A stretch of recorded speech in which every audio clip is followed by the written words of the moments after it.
fingir cierto dolor, digamos, lo sádico en ese sentido, ¿no? Bueno, ¿se entiende esta idea de la fijación y la regresión a esos puntos de fijación? En la neurosis obsesiva es como bastante más visible esa regresión a esa fase particular. ¿Vamos hasta ahí? ¿Sí? Sigo en la página 313. En el mismo párrafo que estábamos, más o menos 5 o 6 renglones antes de que termine el párrafo. Una regresión de la libido. ¿Se ubican? ¿Sí? Dice Freud. Una regresión de la libido sin represión nunca daría por resultado una neurosis, sino que desembocaría en una perversión. ¿Sí? Lo digo de otro modo. Freud después lo dice, después a eso lo van a poder ubicar. Para que haya neurosis tiene que haber regresión. Ahora, no siempre que hay regresión hay neurosis. ¿Sí? No alcanza con la regresión. Es un factor necesario, no suficiente. ¿Sí? Tiene que haber regresión. Siempre que haya neurosis o siempre que haya síntomas, va a haber regresión. Hubo regresión, si no, no habría síntomas. Eso tiene que ver un poco con lo que decías hoy, Max y vos, respecto al retorno. Después lo vamos a avanzar por ahí, pero digo. Ahora, no siempre que hay regresión hay neurosis. Puede que haya regresión sin represión en un juego y eso da por resultado otra cosa. Una perversión, por ejemplo. No hay nada que se le oponga a ese tipo de búsqueda de satisfacción que pertenecía a otra época de la vida. ¿Se entiende? ¿Sí? O sea, Freud arma así como algunas frases que no son reversibles. Es decir, valen para un lado pero no para el otro. Para que haya neurosis tiene que haber regresión. Ahora, no toda regresión lleva a una neurosis. ¿Sí? Después vamos a ubicar algunas más de esas. Entonces, página 314. Cuarto renglón. Creo que sería el mejor modo de reconciliar, bueno, con eso viene de la argumentación que trae. Sobre esto solo les he comunicado que los seres humanos contraen una neurosis cuando se les quita la posibilidad de satisfacer su libido. Vale decir, por una frustración, según la expresión que utilicé. Y sus síntomas son justamente el sustituto de la satisfacción frustrada. ¿Sí? El síntoma, el camino, el inicio del camino del síntoma es la frustración. Y el síntoma justamente es una satisfacción sustituta de esa frustración.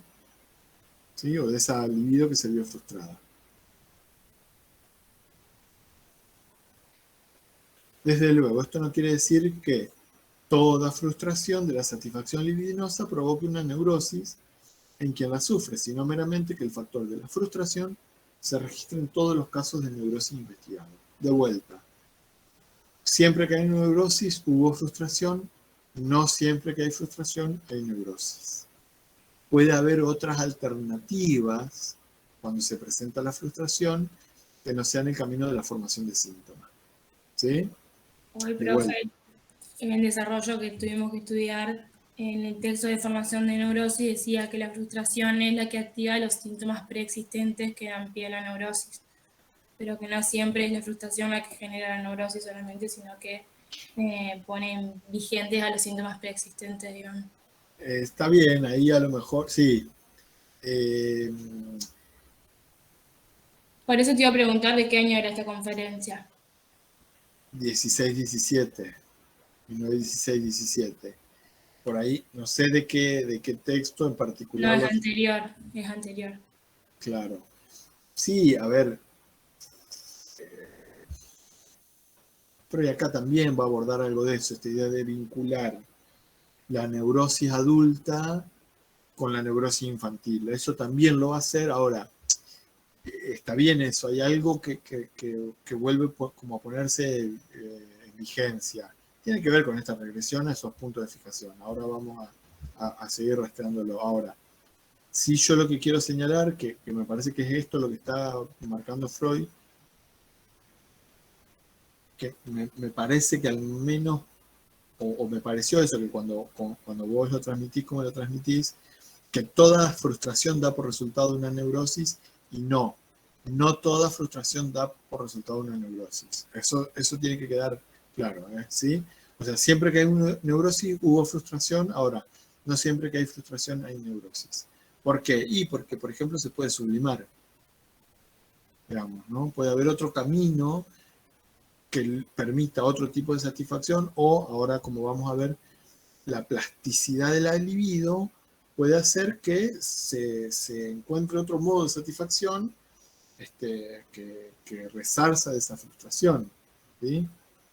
Después, por eso digo, cuando ustedes lean todo, van a encontrar más argumentos, pero bueno, son de estas frases que no son reversibles, valen para un lado pero no para el otro, no son de ida y vuelta, ¿sí? Entonces, fíjense, en el párrafo que le sigue, hacia el cuarto renglón más o menos, quinto, dice, para producir efectos patógenos, ¿lo ubican andando? Sigue hablando de la frustración.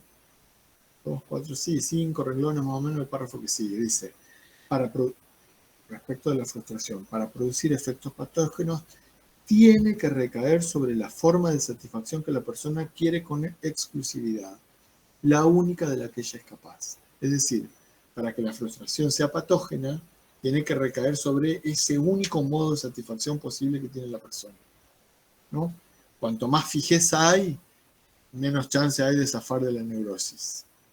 ¿Sí? Fíjense cómo sí, un par de renglones más adelante. ¿En dónde está, profe? Sí, bueno, página 314. Página 314. Estoy. ¿Puede repetir lo que dijo? Cuando más fijeza... ¿Cómo no Lo que yo dije... yo lo que digo, acá Freud lo que plantea es que la frustración, para que sea patógena, tiene que recaer sobre el único modo posible de satisfacción que tiene esa persona. Es decir, cuanto más fijeza hay, menos chance hay de zafar de la neurosis. Cuanto más flexibilidad hay, bueno, hay otras alternativas. Esa frustración no va a producir una neurosis. Es un poco lo que va a decir a continuación, fíjense. Yo sigo en la página 314, estoy en el segundo párrafo, hacia la mitad más o menos del segundo párrafo. Enseguida tenemos que tener en cuenta.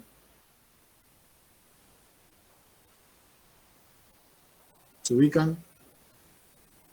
Los que andaban perdidos, ¿se ubican? ¿Sí?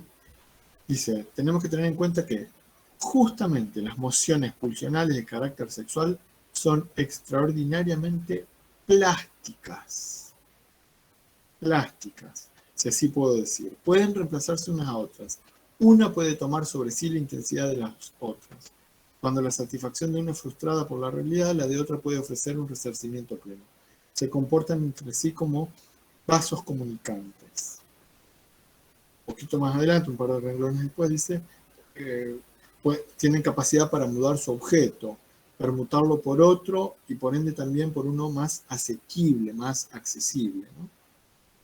Esta proclividad al desplazamiento y esta predisposición a adoptar subrogados, sustitutos, no pueden sino contrarrestar con fuerza el efecto patógeno de la frustración. Es decir, si la frustración recae sobre cierto modo de satisfacción, pero esa libido tiene la plasticidad suficiente como para lograr un sustituto, digamos, se sortea esa frustración fácilmente. Esto, en particular, ¿con qué tiene que ver? ¿Qué particularidad tiene el objeto? Es lo más variable de la pulsión. Es lo más variable de la pulsión. Cuanto menos fijada esté la pulsión al objeto, más chance va a tener de lograr algún otro tipo de satisfacción. ¿Se entiende? De cualquier manera, Freud acá señaló una característica, ya vamos a agregar otra, pero una característica de la libido, la plasticidad de la libido. ¿no? La libido tiene esa particularidad de ser plástica, ¿no? Así como maleable, podríamos decir, plástica, ¿no? Funciona como vasos comunicantes. Freud después agrega otra particularidad, otra característica a la libido. ¿Cuál es esa otra? Lo vamos a encontrar un par de páginas después, pero ¿cuál es esa otra característica? Además de ser plástica, ¿qué otra particularidad tiene la libido? ¿No? ¿No? La viscosidad. No, la viscosidad de la libido, ¿no? Va a dar como estas dos características, la plasticidad y la viscosidad. Simplemente la nombro, ahora cuando lleguemos en la página siguiente la tomamos. Página 315. El párrafo que está completo, segundo renglón más o menos, nombra la privación, está hablando de la frustración, ¿sí? Es de lo que está hablando. Dice, la privación conserva su poder patógeno.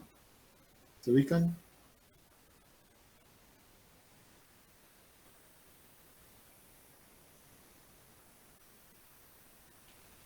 ¿No se ubican? Tercer renglón, cuarto renglón del primer párrafo que está completo ahí.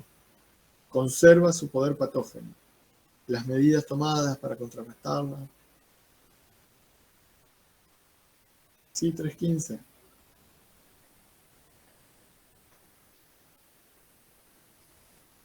Estamos perdidos, no solo con el tema, sino con la lectura, o sea, estamos peor que mal. No, pero lo que pasa es que por ahí nos guiamos por los puntos o por ahí usted no lo lee tal cual. Excuse me. Entonces no nos localizamos. Y no, hay veces que no leo tal cual porque hay cosas que tengo que darle algún contexto, digamos, ¿no? Igual siempre le doy referencia de página y párrafo y línea del párrafo, digamos. Tampoco voy a contar 1, 2, 3, 4, porque si me pongo a contar todos los renglones no termino nunca más. Sí, lo que pasa es que yo no siempre arranco con una frase en el inicio, digamos, ¿no? ¿Se ubican dónde ando? ¿Sí? ¿Se ubicaron? No, cuarto renglón del primer párrafo completo de la página 315. Más referencia que esa no le puedo dar. ¿Sí? Dice, bueno, está hablando de la frustración, la nombra como privación, pero es la frustración, conserva su poder patógeno. Las medidas tomadas para contrarrestarla no son en general suficientes. El grado de libido insatisfecha que los seres humanos en promedio pueden tolerar en sí mismos es limitado. La plasticidad o libre movilidad de la libido en modo alguno se ha conservado intacta en todos. Y la sublimación nunca puede tramitar sin una cierta porción de la libido. ¿Sí? Ahí está dando una alternativa frente a esta frustración que podría ser la sublimación, ¿no? No necesariamente la formación de sí. Hacia lo último de ese mismo párrafo, últimos renglones. Discernirán, no estoy arrancando en una mayúscula, no sé si se ubican, discernirán en la fijación libidinal. ¿Se ubican? ¿Sí? Discernirán en la fijación libidinal el segundo factor poderoso que se conjuga con la frustración para causar la enfermedad.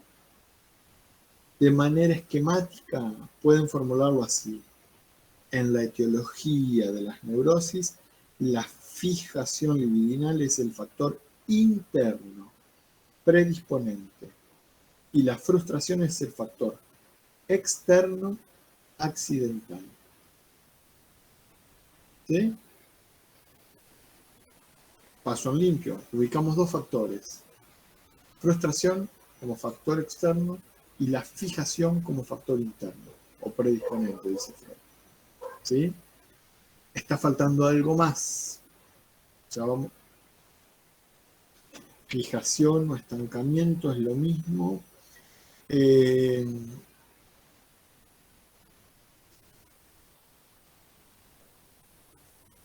Mira, yo no sé si te diría que son lo mismo. Pueden estar vinculados. Sí. A ver. cuando hay una fijación hay un estancamiento del libido ahí en esa fijación. Para que se produzca esa fijación, algo de la libido tiene que quedar estancada ahí. Eso es así. Ahora, por ahí la idea del estancamiento, por ahí también se puede pensar por el lado de, con la frustración libidinal, se produce un estancamiento. ¿Por qué? Porque la libido no logra descargarse. ¿Se entiende? O sea, están vinculados, yo no los pondría exactamente como sinónimo, con lo cual no dejan de estar vinculados. Insisto con esta idea. Para una fijación hay como cierto monto de libido que queda fijada y estancada, fijada. Ahora, el estancamiento también puede ser esta idea de no descarga libidinal. ¿Sí? El estancamiento tiene más que ver con eso. Recuerden que está en juego el factor cuantitativo, lo económico, y la frustración tiene que ver con libido estancada, libido que no se descarga. ¿Sí? Por eso, digamos, como concepto estrictamente hablando, fijación por ahí apunta, me parece, más a otra cosa. ¿Sí? ¿Se entiende? Sí, no lo tomo como grito, digamos, no pasa nada. No te contesté porque todavía no leí, ¿sí? No es necesario que me grite, no, más allá de la broma. A ver, ¿se entiende, Abril, por ahí lo que preguntabas? ¿Sí? Lo del estancamiento igual es pertinente y lo vamos a ver cuando, bueno, no sé, cuando no veamos angustia, porque ya no nos queda tiempo, pero en el tema de la angustia hay algo de este estancamiento que está en juego. Bueno, frustración, ¿y qué otro mecanismo dije? Lo de, ahí pone Natalia, frustración y fijación. La fijación es interna y la frustración externa. Efectivamente. Sí. ¿Ah? Después Freud esto lo sigue tomando a esto, ¿sí? Pero Freud nos está faltando un tercer factor. Recién ubicamos dos. Frustración externa es el inicio, digamos. Primero la libido se tiene que ver frustrada, de modo externo, ¿no? La libido no se puede descargar y la libido no se va a quedar de brazos cruzados, bueno, me quedo esperando. No. Va a intentar buscar algún tipo de satisfacción sustitutiva. Por eso, digamos, entra en juego el factor interno que tiene que ver con la fijación. El intento de buscar modos anteriores de satisfacción que están señalados por los puntos de fijación. Las fijaciones se producen donde se produjo satisfacción significativa. Por eso queda fijado ese punto, ¿no? Donde la libido no extrañaba la satisfacción.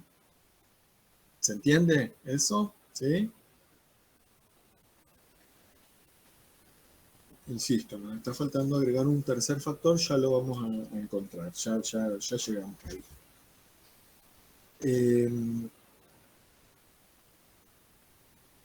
A partir de esto que leímos, Freud va a ubicar, que a mí me resulta interesante y la vamos a retomar en la conferencia siguiente, va a retomar una discusión de, en este caso estamos hablando de la neurosis, ¿se debe a factores externos o internos? Diría el Chavo las dos cosas, ¿no? A las dos cosas en un interjuego de las dos cosas, tanto el factor externo como el interno, en este caso la frustración como la fijación, forman lo que Freud llama una serie complementaria. Se complementan estos dos factores, de modo tal que cuanto más hay de un factor, menos se necesita del otro para la causación de la neurosis. Es decir, a mayor frustración, menos fijaciones necesito para formar el síntoma. O al revés, cuando la fijación es muy grande, la frustración a lo mejor no va a ser un acontecimiento tan significativo. ¿Se entiende? Se arma como una serie entre estos dos extremos. Cuanto más hay de un factor, menos necesito del otro. ¿Sí? A mí me resulta interesante lo de la serie complementaria porque zanja esta discusión de, bueno, pero esto es por causas externas o internas. Como dice el Chavo, las dos cosas. ¿Sí? Las dos cosas se ponen en juego. ¿En qué porcentaje? Y bueno, habrá que ver. En el medio se encontrarían en un 50 y 50. pero si pudiéramos traducirlos en porcentaje, bueno, un 70-30, un 80-20, un 90-10, no sé, el porcentaje que quieran, no importa. O cuanto más hay de una, menos necesito de la otra. En la conferencia que viene, directamente proporcional, diría yo. No sé si directo o indirectamente. O sea, porque se conjugan, digamos, ¿no? Cuanto más hay de una, menos necesita de la otra. ¿Sí? Parece que la proporción es directa. Bueno, no sé, ponele, capaz que sí. Indirecta entonces, indirectamente proporcional. Sí, que entre en juego esto, digamos. Se conjugan, forman una serie complementaria, se complementan. En la conferencia 23 va a agregar a esta serie complementaria a uno de estos factores, lo va a desdoblar. Cuando lleguemos ahí lo vamos a retomar, ¿sí? Después lean lo de la serie complementaria que lo aborda a partir de lo que leímos recién. Página 317, fíjense, al inicio de la página va a hablar de la viscosidad de la libido, justamente, ¿no? La tenacidad con que la libido adhiere a determinadas orientaciones a objetos, su viscosidad, ¿sí? Una viscosidad, un par de renglones después, una viscosidad de la libido de esa misma índole se presenta en el individuo normal bajo numerosas condiciones, etcétera, etcétera. Fíjense que la idea de la viscosidad pareciera como contradictoria respecto de la plasticidad. En realidad no lo es. La viscosidad es, yo siempre lo digo así, de este modo bastante escatológico, sería como la mocosidad de la libido, la adherencia, ¿no? ¿Vieron el Mickey Moco? No sé, bueno, este tiene más años que yo, digamos, el Mickey Moco, capaz que ni lo conocen. Esas cosas que uno tira contra los vidrios y se pegan, esa es un poco la adherencia que tiene, la viscosidad, es viscosa, es pegajosa. La libido se pegotea, se pegotea al objeto. Cuando la libido logra encontrar un objeto que le viene bien para satisfacerse, si bien es un sustituto, porque ya sabemos que el objeto está perdido, cuando le viene bien un objeto no lo larga fácilmente. Tiene que ver, la viscosidad tiene que ver con eso, ¿no? Esa adherencia particular de la viscosidad, de la libido con el objeto, ¿sí? Suena contradictorio, no lo es, ¿sí? No sé si se entiende por qué lo digo así, ¿sí?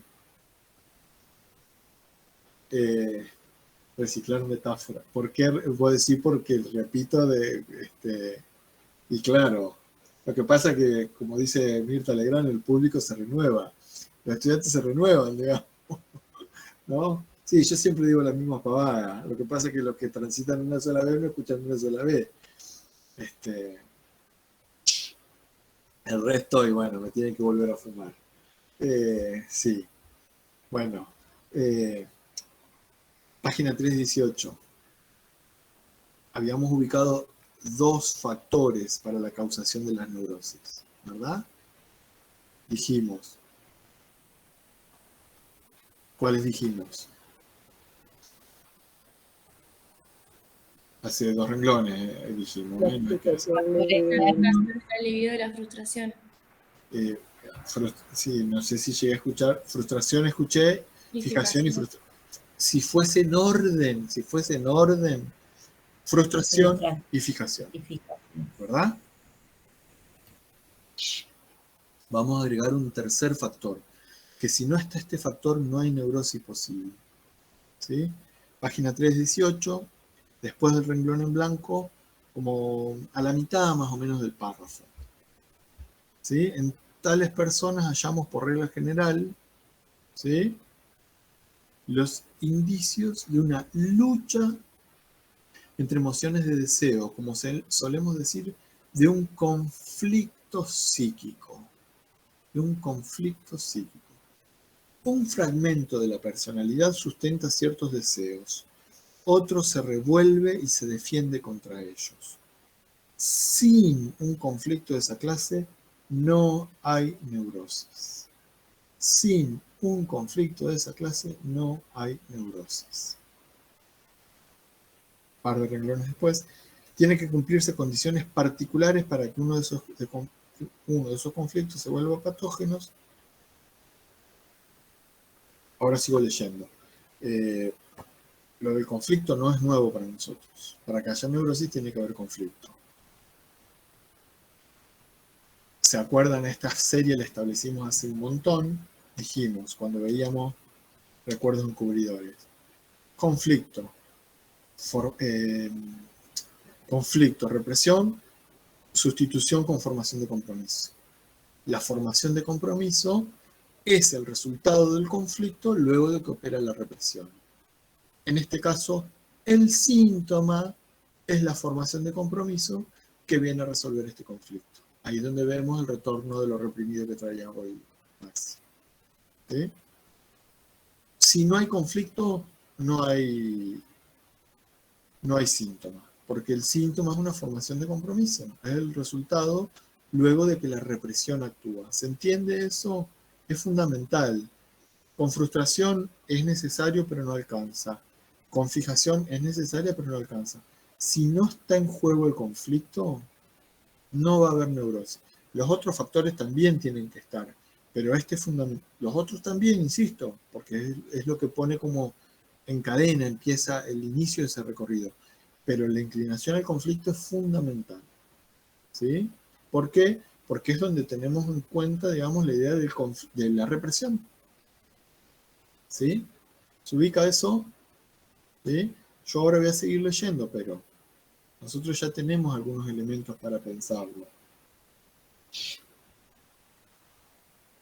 ¿Cuál era la condición de la represión, como lo veíamos en la introducción del narcisismo? ¿Se acuerdan?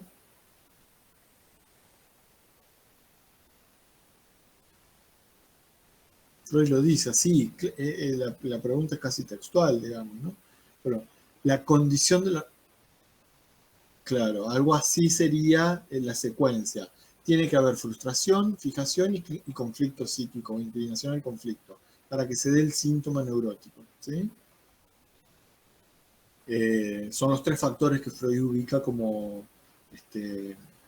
condiciones para la formación del síntoma. ¿Se acuerdan cuál era la condición para la represión? Sí, introducción al narcisismo lo dice.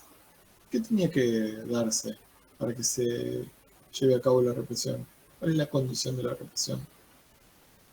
Cric, cric, cric, cric. ¿Eso del divorcio o no? No. ¿La contrainvestidura? No.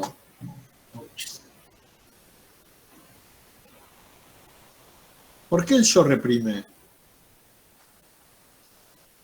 Después de introducción del narcisismo, esos elementos ya los tenemos. ¿Por qué el yo reprime? ¿No? ¿Defensa? No. Bueno, vayan a leer porque... No, vayan a leer porque...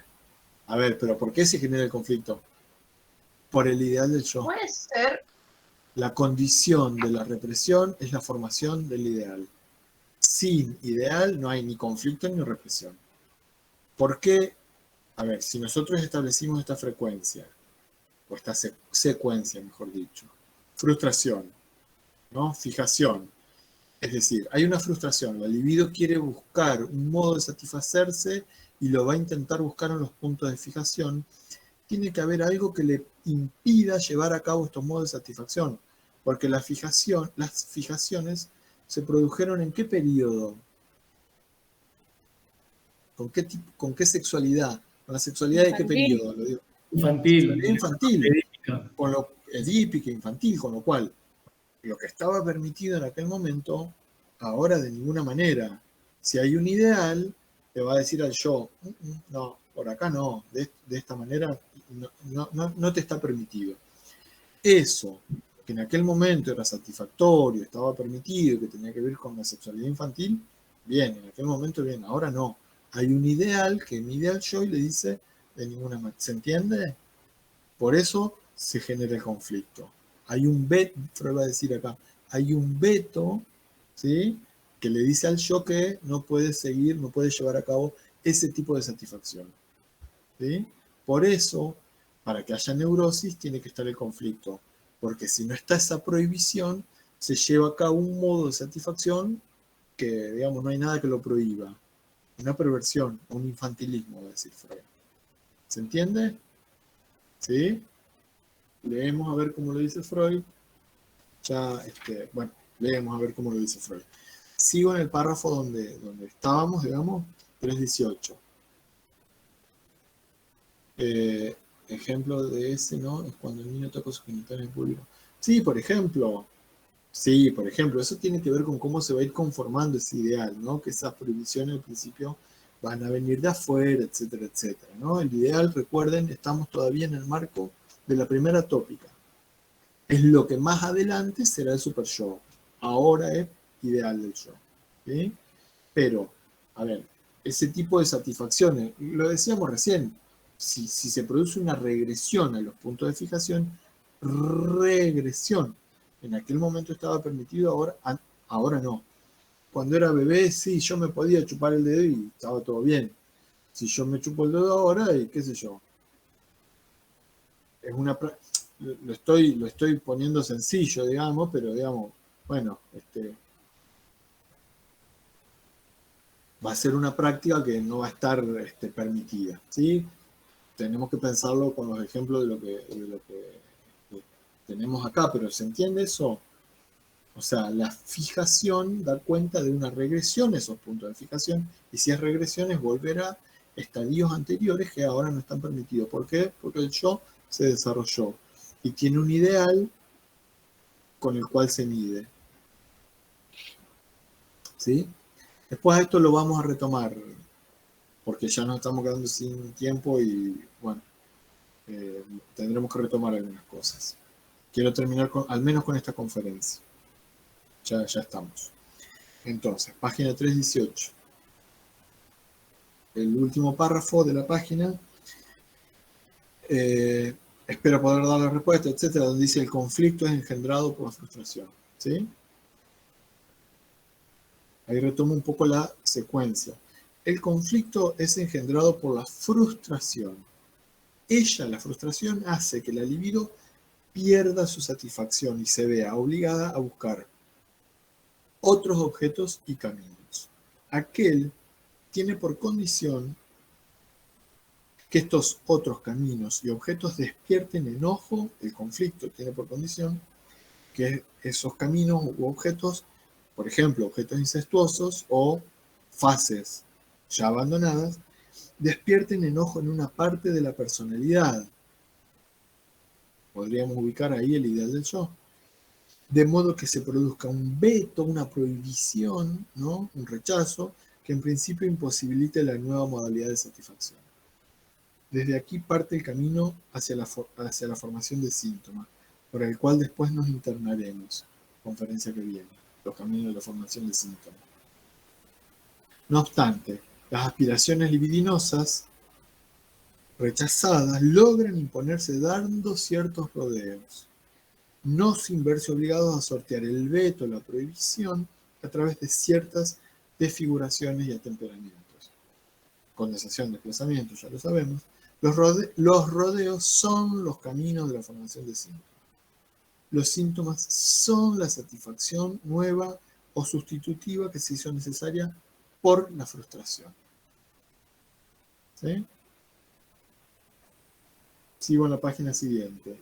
Para que la frustración exterior tenga efectos patógenos, es preciso que se le asume la frustración interior, ¿no? La frustración exterior no alcanza. Es necesaria, pero no es suficiente. Tiene que estar la frustración interior. ¿Sí? Tiene que ver con el conflicto, esa es la frustración interior. Hay algo ahí que tiene que decir, no, de este modo no, algo que frustre ese intento de llevar a cabo ese modo de satisfacción. Eso tiene que ver con la frustración interior. Frustración externa e interna se refieren, desde luego, a diversos caminos y objetos. La primera, la frustración externa, elimina una posibilidad de satisfacción, ¿no? Esto es el inicio para la formación de síntomas.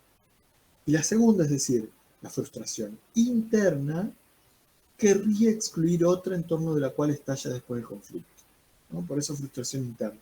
Hay un modo ahí que no va a estar permitido llevar a cabo. Hay algo que tiene que frustrar ese intento de satisfacción, ¿sí? Algo interior. Esto ya es interior, intrapsíquico, podríamos decir. Ahí Freud va a ubicar como distintos polos del conflicto que se pueden ubicar entre pulsión sexual y pulsión de autoconservación, o entre el yo y la sexualidad, ¿sí? O entre la pulsión sexual y el yo. Se pueden ubicar ese conflicto, digamos, ¿no? Recuerden siempre ubicar ahí el ideal como un factor determinante para el conflicto. Y lo último que vamos a leer de acá. Después voy a hacer alguna mención a algo de la conferencia que viene para que ustedes la lean, pero hasta ahí vamos. ¿Sí? Página 320. Hay un párrafo, párrafo bien largo. Estamos más o menos en los últimos 5 o 6 renglones de ese párrafo largo. Ahora bien, un punto de vista más importante. ¿Se ubican? ¿Sí? Página 320. Últimos 5 o 6 renglones de ese párrafo. Ahora bien, un punto de vista más importante para nosotros es el de averiguar el modo en que el yo se comporta cuando su libido deja tras sí, en un lugar de su desarrollo, una fuerte fijación. El yo puede admitirla, esta fijación, y entonces se volverá perverso en esa misma medida. O, lo que es idéntico, se volverá infantil. Es decir, si hay una fijación y el yo no se opone, no da por resultado una neurosis. Hay una perversión o una práctica sexual con esta particularidad, este infantilismo que dice Freud. Pero también puede adoptar una conducta de repulsa frente a ese asiento de la libido, y entonces el yo tiene una represión donde la libido ha experimentado una fijación, ¿no? Los puntos de fijación, fíjense, vinculados con la represión. Cuando el yo se opone, ¿sí?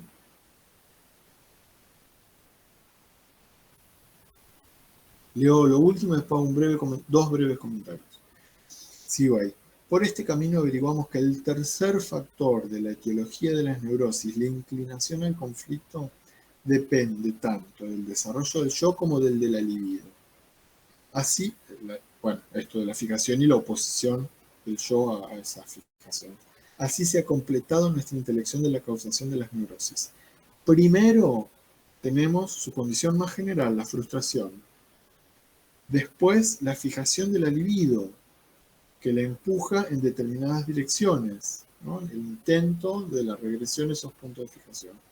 Y, en tercer lugar, la inclinación al conflicto proveniente del desarrollo del yo, que ha rechazado esas mociones libidinales, ¿no?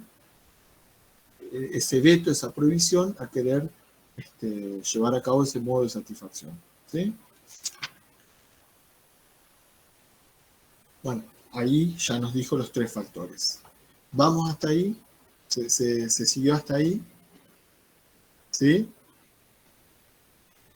Breve comentario respecto de esto, digamos, ¿no? Que Freud plantea acá. Va a ser tarea para la próxima, pero fíjense cómo Freud está ubicando algo de la represión y la fijación ahí, ¿no? A ver si se acuerdan. Cuando nosotros hablamos de fijación y... A ver, cuando hablábamos de la represión, ¿en qué momento hablábamos de la fijación? ¿Se acuerdan? Capaz que estoy formulando raro, pero...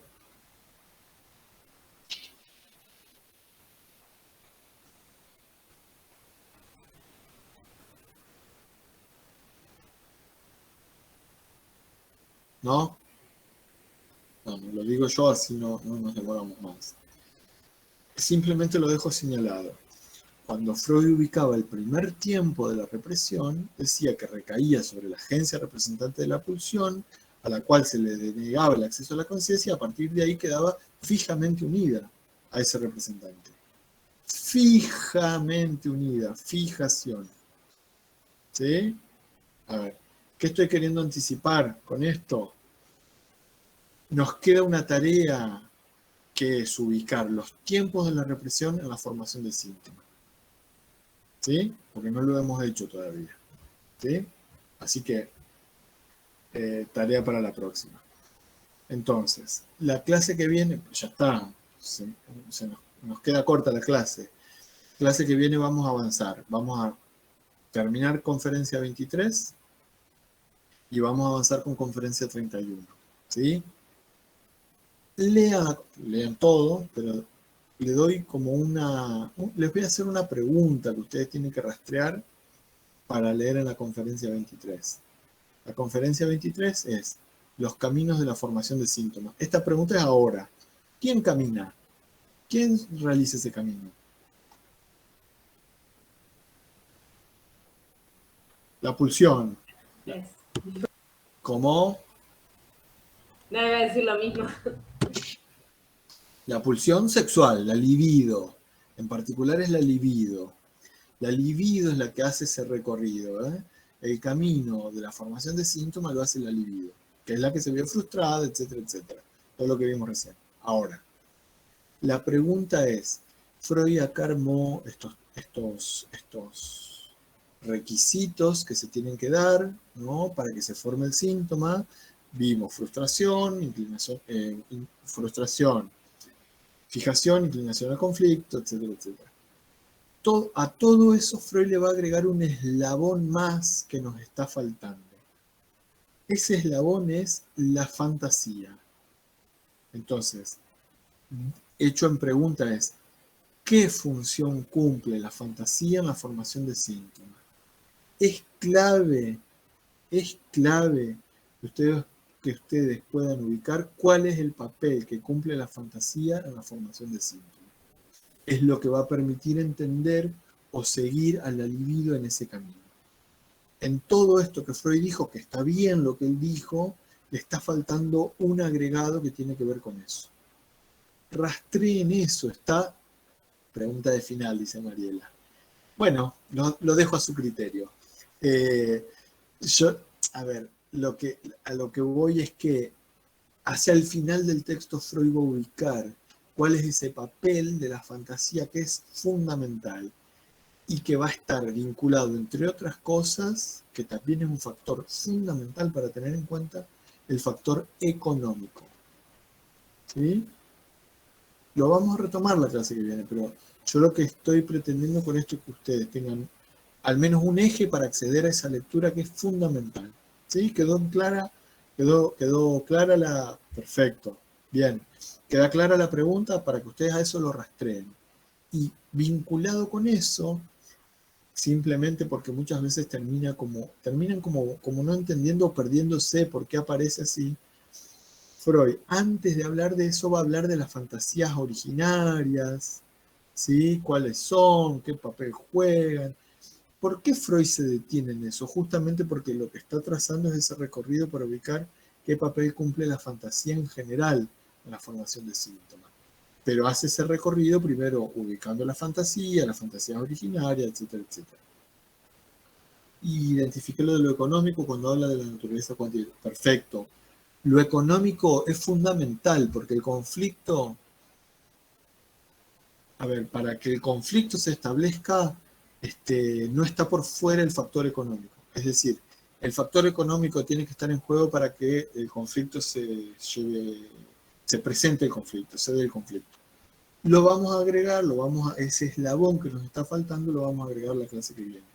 Y nos queda también la otra serie complementaria que Freud arma, digamos, en la conferencia 23.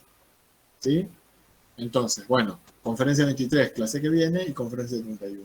¿Sí? Bueno, hasta ahí se siguió, pudimos seguir, digamos, lo que Freud va armando respecto de la formación de síntomas. ¿Preguntas, dudas?